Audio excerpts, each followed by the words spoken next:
Guys were fools.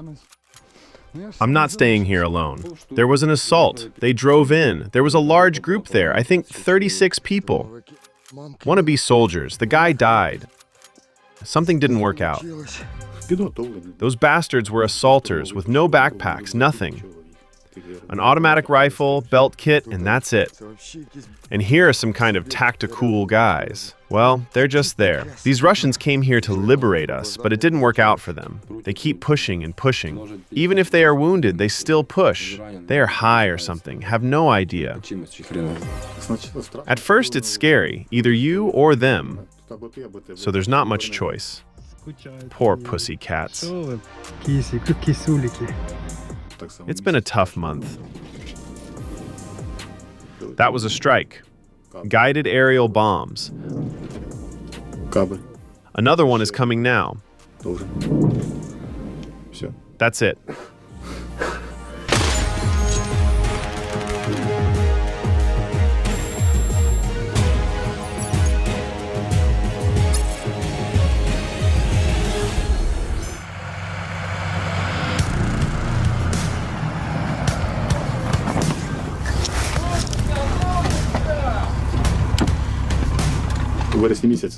In September, I took up my position. Well, there were still leaves on the trees, and I left my position in December.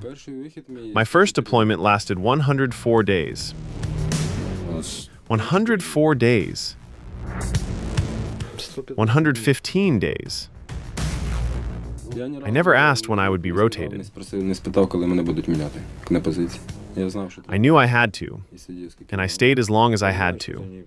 I understand that this is not a whim, but simply a necessity.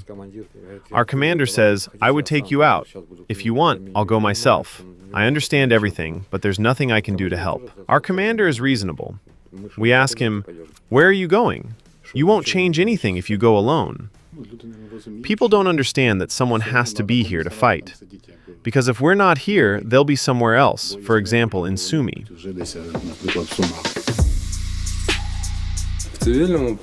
In my civilian life, I worked in construction, building roofs. I was on my way to a store. I knew I would be mobilized, so here I am. I wasn't eager to go. And now I don't really want to be in the army. I'd rather be a civilian, of course. Someone's got to do it.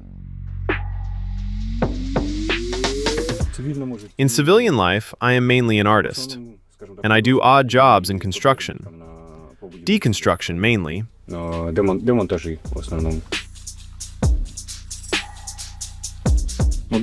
I was mobilized. I was driving my car when they stopped me. I ended up here. Well, how did I get here? First to training, then here. I was connected to the army. Through work, I helped the Territorial Defense Forces, a lot of things. As soon as the war started, I welded plates for body armor. Also, I helped with the equipment. I repaired it, and I helped with the extraction of vehicle. I did a lot of things. I had an understanding. From what I knew about army, my father told me he served in the Soviet army. What scared me the most was this bullying, these constant beatings. And after joining the army, talking to people, I realized that I had been serving for 2 or 3 months, and nothing like that was happening. I already understand that what I imagined is not relevant. And then, talking with my comrades, even those who already served in Soviet times, they say that a lot has changed since then, and that it's gone. I am from Bakhmut. Now I am trying to switch to Ukrainian. I have spoken Russian my whole life. Everyone around me spoke Russian. It's a bit difficult right now. The first time in Bakhmut, I was just a rifleman, then a machine gunner carrying PKM, and then I used Browning. And the position was where I spent my childhood, where we celebrated holidays. And I was lucky that the whole group consisted of combat guys, and I was the one newbie. All the guys were already experienced. You don't really understand how dangerous it all is. You're riding along, like on a tour. You're riding in a vehicle. You see all this destruction. Well, I quickly got involved, quickly got used to it all. I adapted, I guess. It was a little scary, but it went well. And the FPV drones were flying around. We did some shooting on the way. When you get there, you totally change your mind, so to speak. Everything feels totally different when you're at your combat position. Your attitude to many things changes. The combat changes you.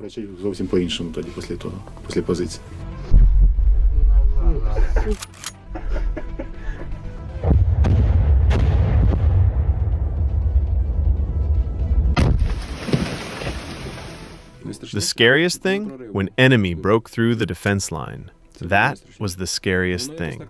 It was like that adrenaline rush. Then I began to realize that anything could have happened. So guys, we're fools. I'm not staying here alone. We had a transit position between the rear and the front lines. It happens that, for example, if the boys can't carry a wounded soldier, they have to help them. We go to the front line and help carry the wounded to the rear position, or we bring in our assault groups. We give directions to those who don't know the path, because we know the path well.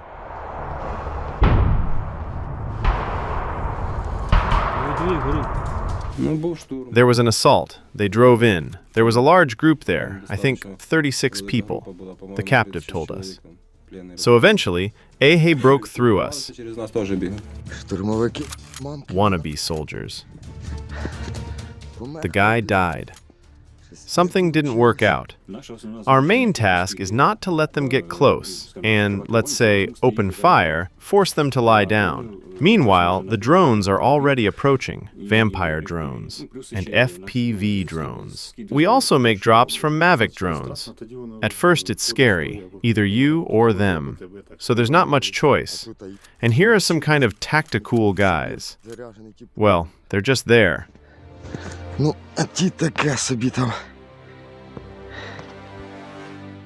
These Russians came here to liberate us, but it didn't work out for them. Those bastards were assaulters, with no backpacks, nothing. An automatic rifle, belt kit, armor vest, and that's it. They wore light uniforms so they could move faster.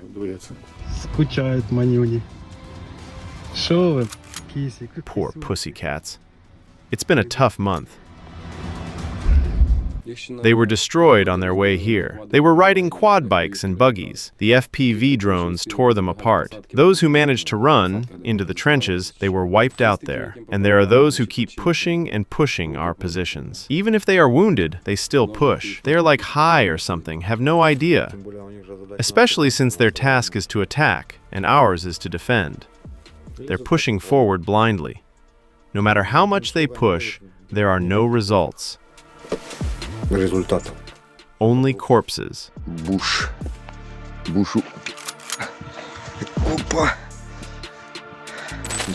At first, on adrenaline, it somehow doesn't feel like it. It's not very scary. Then, you realize what could have happened if they had broken through. They could have killed me. Then you start to realize that it's a scary situation. I trust the guys. We have to trust each other. Brothers in arms. My life depends on them. Their lives depend on me. All masks come off on the front line. You can't separate yourself there. You don't pretend to be someone else there.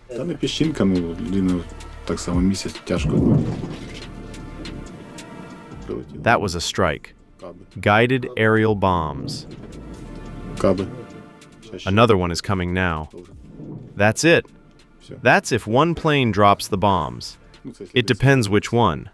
Those were 250-kilogram bombs. Villages, towns, tree lines, forests. They burned everything so that it is visible. It was like they were just mowing down the trees so they could see us. So they could see with the drone when it flies over. So they can see. There were no green spaces because only stumps remain, and that's it. Mortars, artillery. Guided aerial bombs, FPV drones, aviation, Molnia drones, very different forces and arms.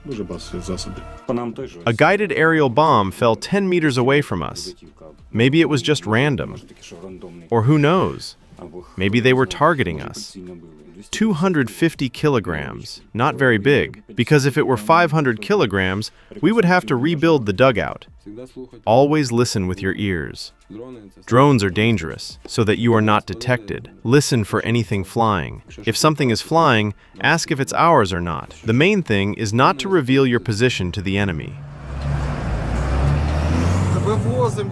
We're taking the guys out. We're bringing in the ammo. It's very difficult.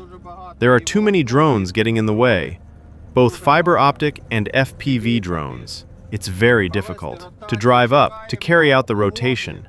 We are waiting for the weather. Some fog, snow, and under this cover, we try to conduct rotations. These deployments... Hurry up, guys. Don't forget anything. Check your belongings. On the last deployment, we had the opportunity to go to the rear position and there, at the warehouse, collect ammunition and provisions. But then, after, they revealed it and started to bomb it. Then, let's say,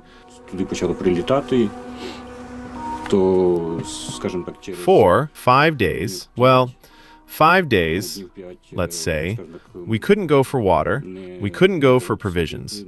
We had to, let's say, tighten our belts a little. And then we started to deliver supplies by drones. We got the borscht in the drone drops, soups, porridge. We got the water from drone drops. We're warming up with trench candles. There are special warmers like these. These are special insoles that heat up when they come into contact with air. Distance. Keep your distance. Drones scatter. Butterfly mines. And you can't see them in the snow. They are hard to see at night anyway.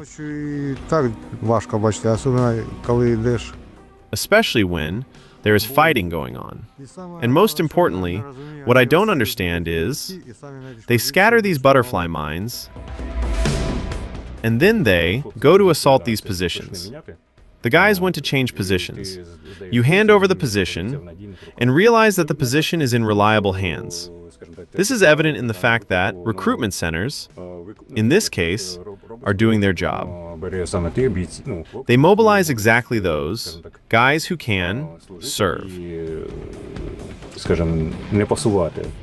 Be attentive and take it seriously. Now, people from training centers are coming here, and they think that it shouldn't be like this, that nothing will happen. They take it somewhat not serious. This is war. There are no rules here. No one owes you anything here. They kill you, and that's it. Anyone who wants to, anyone who knows what will happen here, should go now. Go on your own, so they don't need to catch you. My motivation is that I have a daughter at home and a wife, and I have to protect them. That is my main motivation. She worries about me very much. She calls every day. We talk. We get in touch. We record voice messages, not by phone, not via the internet, but via radio, and we send them home. We send voice messages via radio. Hello, honey. Happy New Year. Thank you very much. Hello to Mom and brother. Thank you for your congratulations. Everything is fine with me. I want to buy a small house somewhere and start a farm. Ducks, chickens, fishing, peace. And for it all to end, so to speak, and to get back to my artistic activities. For it all to end as soon as possible, to return to a normal, peaceful life. For my daughter to see her father alive and in good health. To return home. My family, first and foremost. For the war to end as soon as possible.